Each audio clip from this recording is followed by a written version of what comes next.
ইসলাম এক, নবী এক, কোরআন এক, বুখারী এক, আবার মাযহাব কেন চারটা? প্রশ্ন করে কি করে না? আপনাদেরকে বোঝানোর জন্য বলে। তারাবির নামাজ কয় রাকাত? এটা আমরা কারা? হানাফি। হানাফিরা বললাম তারাবির নামাজ কত? আমি মিশরে গিয়ে দেখি শাফি মাযহাব, এখানেও দেখি তারাবির নামাজ কত? 20 রাকাত। আবার মিশরের গ্রামে উকসুরে গেলাম, সেখানে সবগুলো মালিকি মাযহাব, হাত ছাড়ি দে। ওনাদেরকে জিজ্ঞেস করলাম তারাবির নামাজ কত, ওনারাও বললেন 20। আবার ইয়ামন সিরিয়া থেকে আমাদের কিছু উস্তাদ আল আজহার মসজিদে আসছে পড়ানোর জন্য, ওনারা হাম্বলি মাযহাব, ওনাদেরকে জিজ্ঞেস করলাম তারাবির নামাজ কত, ওনারা বললেন 20। তো আমরা হানাফি, আমরা বলি 20, ওনারা শাফি, ওনারা বলেন 20, ওনারা মালিকি, ওনারা বলেন 20, ওনারা হাম্বলি, ওনারা বললেন 20। আমি বললাম নাম ভিন্ন ভিন্ন, ফতোয়া একরকম কেমনে? সে এক মায়ের সন্তান চারটা, নাম ভিন্ন হতে পারে, ইসলাম তো ভিন্ন নয়, মদিনা ওয়ালা থেকে নিয়েছি, সেই জন্য ফতোয়া একরকম। আহলে হাদিসের ভাইরা বলেন তারাবির নামাজ রাসূল সাল্লাল্লাহু আলাইহি ওয়াসাল্লাম 20 রাকাত পড়েননি। 20 রাকাত নামাজ কোরআন হাদিস দ্বারা প্রমাণিত না। 20 রাকাত পড়ে আমাদের নামাজের কি হবে? রাসূলুল্লাহ সাল্লাল্লাহু আলাইহি ওয়াসাল্লাম 1 ঘন্টায় 8 রাকাত পড়েননি। তারা মানে আহলে হাদিসের ভাইরা যে 8 রাকাত পড়েন, ওই 8 রাকাত রাসূল সাল্লাল্লাহু আলাইহি ওয়াসাল্লাম পড়েননি। তিনি 12 মাস পড়েছেন এবং 12 মাসই 3 থেকে 4 ঘন্টা ধরে পড়েছেন। কাজেই হাদিস মানা ভালো। এখানে সহি কথা হলো সাহাবায়ে কেরাম 20 রাকাত পড়েছেন, সহি। রাসূলুল্লাহ সাল্লাল্লাহু আলাইহি ওয়াসাল্লাম 20 রাকাত পড়েছেন এমন কোনো সহি হাদিস নেই। রাকাত নাকি 20 রাকাত, দলিল কি? আমরা বাঙালিরা আর কিছু না পারি মাশাআল্লাহ, বেজাইল্লা মাসালার ব্যাপারে মাশাআল্লাহ উস্তাদ। তারাবির নামাজ 8 রাকাত না 20 রাকাত, এটা নিয়ে জিহাদ করে ফেলায়। ফরজের নামাজ পড়ার খবর নাই। খুব ভালো করে শুনে রাখেন, তারাবির নামাজ এটা কি ফরজ না নফল? নফল এবং সুন্নত। ফরজ ওয়াজিব তো না, ফরজ ওয়াজিব না।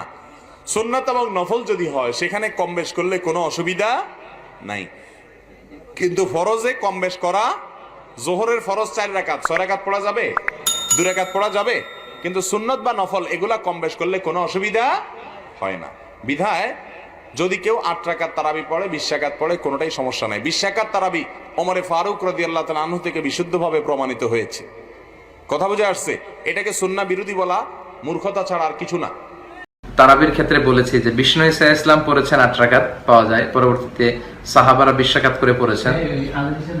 সো এই দুইটা, এই আমলের মধ্যে কিন্তু দুইটা দিক পাওয়া যায়, অর্থাৎ কোনো আমলের বিষয়ে একটাই যে পদ্ধতি থাকতে হবে বিষয়টা এমন নয়।